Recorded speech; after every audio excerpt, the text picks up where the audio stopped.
Well, the Turkish foreign minister says he wants to see the ceasefire implemented. Turkey has applied pressure for a pause in the fighting and has said it will build a tent city to host displaced people. Well, let's get reaction from Ankara. Andrew Hopkins is there for us. What more has the foreign minister been saying, Andrew?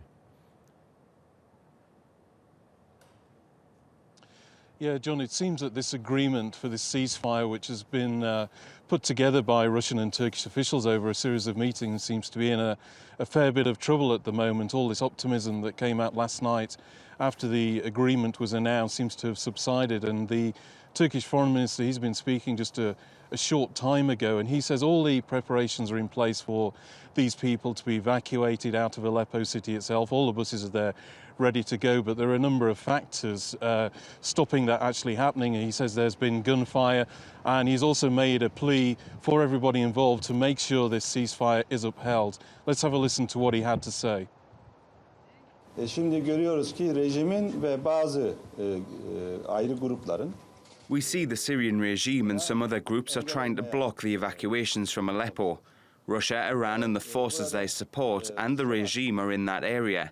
We want them to take responsibility in such a humanitarian crisis like this. There is a ceasefire and we want it to be carried out. So, Andrew, what it's not just the Turkish foreign... Sorry, go ahead, John. No, I was just saying, what are we expecting to happen next, Andrew?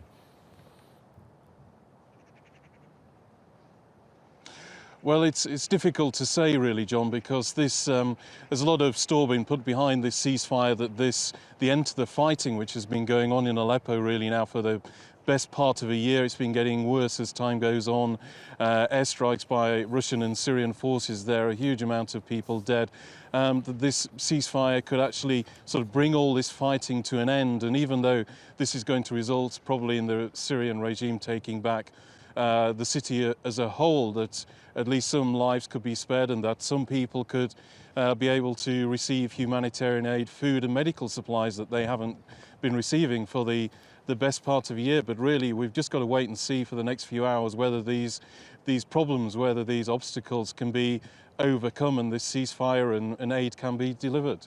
Andrew, thank you very much indeed.